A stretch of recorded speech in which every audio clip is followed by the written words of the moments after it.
Hello and welcome. My name is Dr. Craig Bellamy, and the title of today's presentation is Post-Privacy and the Digital Self, Life Narratives Through Big Data. And this presentation is a derivative of a similar presentation I gave at the University of Melbourne this year in 2022 on why small data is beautiful. It's a very good conference, by the way. So today I'm going to discuss personal data, what type of personal data is collected, or small data as I call it, how you create it, and how you can store it or perhaps even bequeath it. I'll concentrate between this juncture of small data and big data, and I'll be doing a lot of zooming in and out in this presentation. So the dichotomy between big data and small data is complex, particularly considering where one starts and ends. And this is a photo of the Citadel in Nevada that claims to be the world's biggest data center. The company that runs this switch has several data centers in the US with imperial sounding names such as the Pyramid and the Core. I did not quite understand the metrics it used to describe its size, except hectares. It is this divide between big and small data, or is this divide between big and small data a divide between the honeypots of accumulated big data and the options that give the owners of this data, and small data that has this different type of personal usage and understanding. Big data may categorize and make decisions for us through banking, etc., on the smaller stage, often without us even being aware of them. So like being rejected for a bank loan because you've been placed in some certain category, or been having to pay certain higher insurance premiums because you've been defined as risky sometimes. So big data is important and impacts us quite significantly on the smaller stage. However, small digital data, in my mind, is associated with personal histories, family histories, and narrative meaning making. Often this data is collected explicitly, like I do. I collect a lot of this data explicitly, but often it's collected just through living as well in a 21st century life. So I thought I'd stumbled across a perfect case study for this talk last Sunday when I was riding a brand new Lime scooter to a street party in Smith Street, Fitzroy. I'd only ridden one a couple of times before and did not quite understand how they work. I rode up Napier Street in Fitzroy, a street that I've been traversing for a couple of decades now, and the scooter stopped. Stopped working outside the Atherton's Garden Estate, a well-known social housing estate in Fitzroy, which has been the home of many famous social justice struggles over many years, and was the home of the early Aboriginal rights movement as well.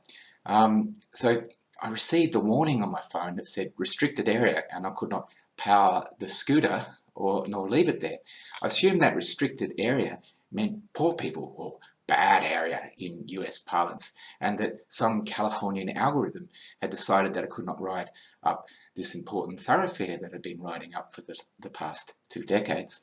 But it turns out that my judgments were unfounded, and it was not a crude attempt at imposing Booth's poverty maps on Fitzroy, but was merely a GPS lock that kept the scooters out of the street party a couple of weeks away. But it pays to be critical of these things, I suppose. And Booth's poverty maps were a 19th century way to map poverty in London. Very, very famous color coding system he used to map where the areas of disadvantage were in London, which we sort of take for granted now when we view and think about cities. So where does big data end and small data start? there are specific systems at play here, and it becomes challenging to disengage from these systems that we live in that record every aspect of our social and economic participation, i.e. when we ride Lime scooters. A few examples, and some of these systems are opt-in and some are opt-out, and some of the systems just are. So the type of systems and the type of data that is collected, and there are many more. I just put this sort of crude list together quite quickly, but things like medical health records, government data in all its different forms, and including all the data over COVID now, and how many places we've checked in, and how long we've been in these places, etc. There's academic, study and research data, employment data, and all of the data we collect in our workplace, etc. Taxation, and all this data is collected within different contexts and purposes, of course. And remember, privacy is only broken when data moves from one purpose in which it was collected to another without your permission. So this leads me to this strange conclusion or speculation that the individual has become big data, or what Deborah Lupin calls data cells. Or at least we've become the focal point of thousands of data points, collecting and monitoring every aspect of our life, some driven by our own agency and some by the choices of Californian algorithms. Even more significant is that this data is collected over time, for more than 20 years in some cases, depending on the application and the person, and if the company is still around. And a lot of this data, of course, is banal and of not much use to the individual, i.e.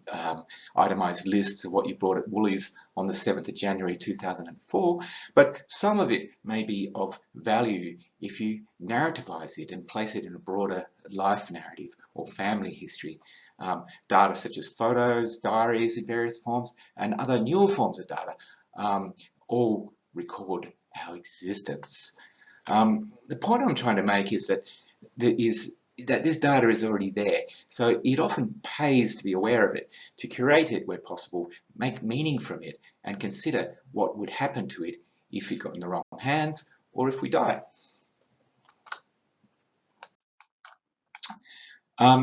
One of the examples that I have is music listening history. Last FM was an East London company, predated Spotify, and used to be a streaming service, but now all they do is record what people listen to, or what they term scrobbles. You can plug this scrobbles into other streaming services such as Spotify. So I dug this up, and there's lots and lots of different examples where the individual can dig up, dig up data for over 20 years, and certainly I can in my case. So 2014 was my biggest year of scrobbing. This was when I was working way out west in the Victoria University and riding my bicycle to work. That took me forever, and listening to music on the way there.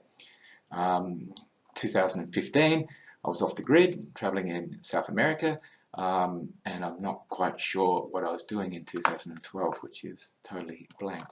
But anyway, you sort of get the picture. So even everything you've listened to for the last 20 years is there, recorded somewhere if you want it. And I'm not sure how Spotify record this stuff. Okay. And you can dig right down into this data. Lots of awards of Canada in 2014. It must have been a dark year.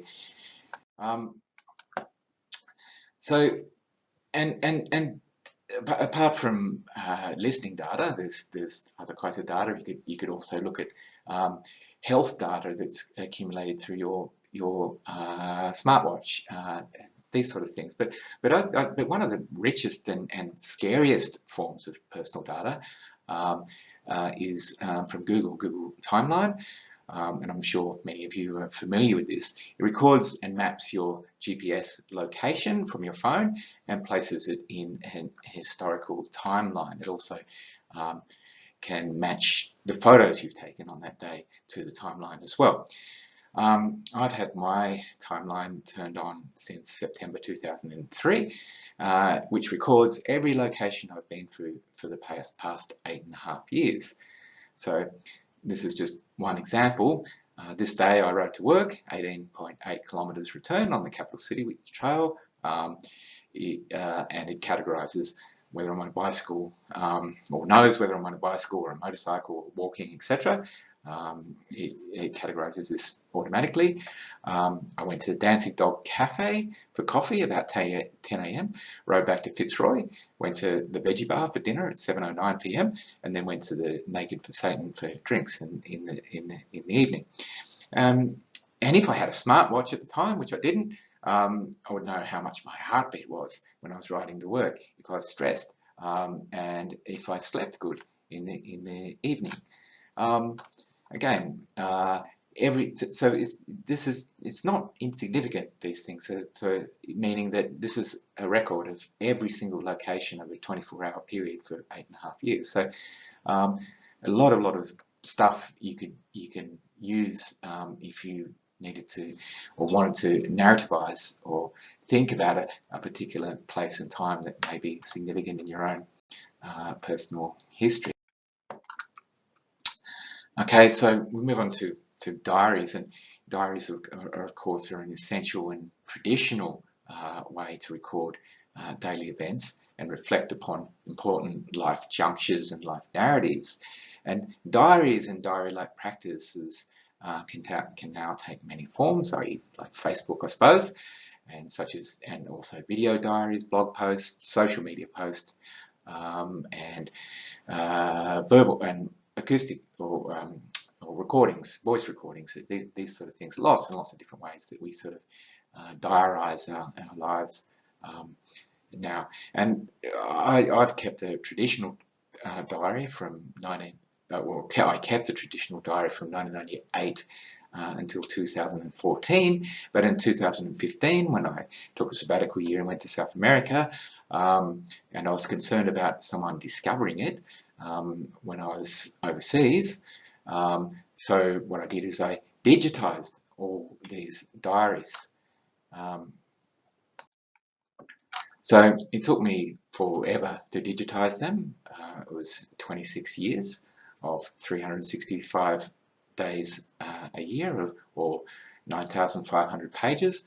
And some of the early tortured years at La Trobe University as an undergraduate, every second page had a manifesto stapled on it, or some political idea that I was trying to deal with, or a personal emotional idea, etc.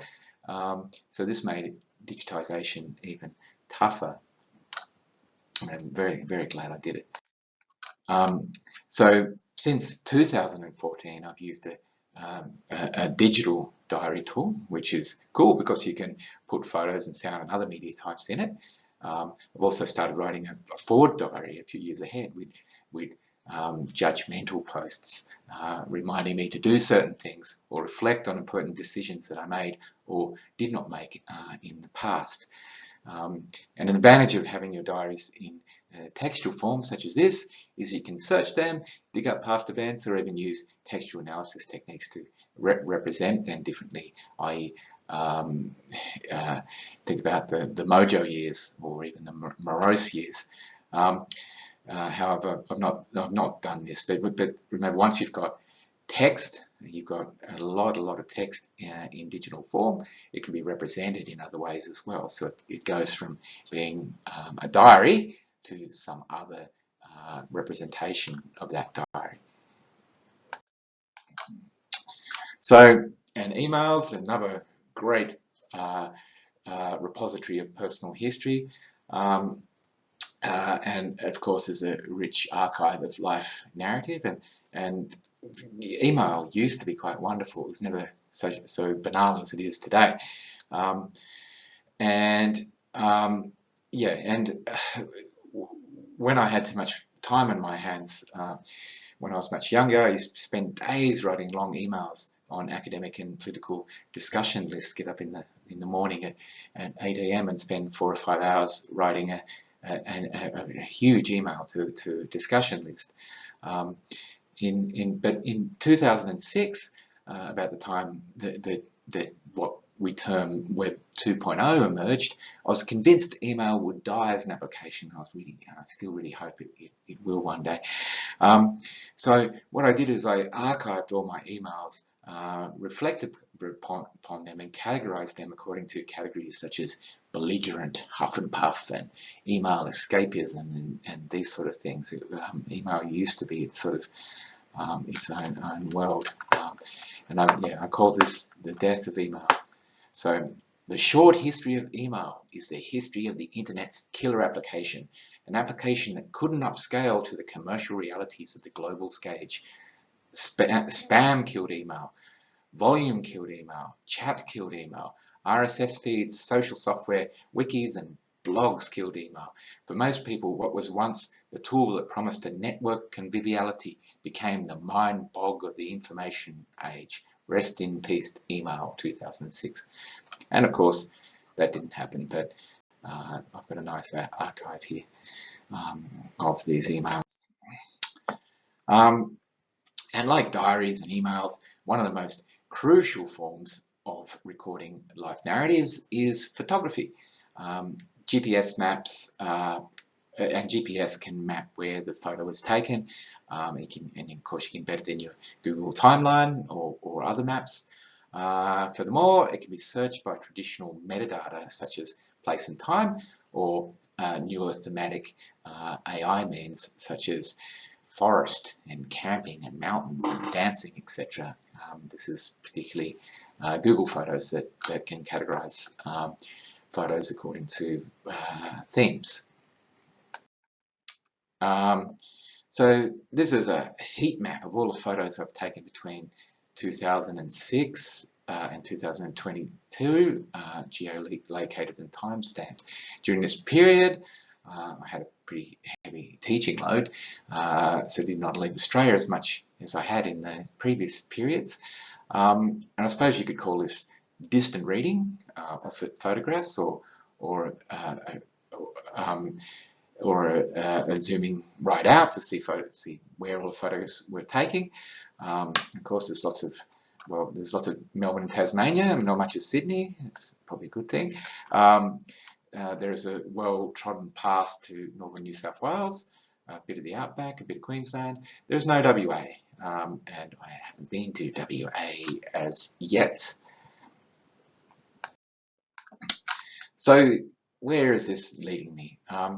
So think of this concept of a thick description. So say this is the Black Cat Cafe in Fitzroy. Say something monumental happened to you at this date. You met your lover or something like this. So the thick description is when you take a particular moment and you look at all the different types of data, regardless of their significance. You look at all the different data around that particular moment and try to get as rich and a description of that environment as you can. It comes from ethnography, and there used to be a school in history called the Melbourne School that was very famous for mixing ethnographic techniques with historical techniques. So let's zoom right in from this distant reading position right down to a moment, and for a close reading of a time and a place. So imagine this person sitting in the Black Cat Cafe in Fitzroy, and I was going to do a real case study using real data, but I ran out of time for this presentation. So her name is Shelley, and she is meeting a girl she met on a dating app. She walks in, she puts down her phone. She's been listening to Boards of Canada because she has been a bit down today. She buys 2 beers, swipe and pays, and of course there is a security camera behind the bar. She takes a photo of in the Black Cat Cafe, posts it on a social app, and geolocates it. She checks her watch. It is 1:30 p.m., 17th of January 2014. She's noticed her heart rate is 69 beats per minute, and she has been a bit stressed lately because she's just started a new job last week and is uncertain if the job is suitable for her. She was deliberating on a decision about the job in her diary today. She stays for 1 hour. Her date seems like a nice girl, and they swap phone numbers. Then she rides her bike back home to Brunswick, taking a few photos of the streetscape on the way home, listening to music on her headphone. She then gets a message and a photo from a date asking her if she wants to meet again, and then they make beautiful data together. So the point is even something as everyday as a meeting in a cafe can produce mountains and mountains of different data. And sure, you may not be aware of that, but if it's a significant moment for you, maybe it's the first time you met your partner or something like that, there's ways that you can curate this data for later usage. And we've probably never been at such a rich time in history where so much of what we do is recorded, for better or worse. So the sort of take-home message from this is curate as much as you can the important stuff. So your photos, your diaries, even your social posts and stuff like that. Back up, download, store, etc. Consider the future, i.e. data portability. So there's a lot of legislation at the moment around companies that are quite monopolistic, such as Facebook and Google, etc. And legislation to either break them up or make the data portable so it can be moved to other platforms. And perhaps that will happen in 10 years, perhaps some of the antitrust legislation in the United States will force some of the big companies big tech companies to behave in a more competitive way. So yeah, and the other thing is if your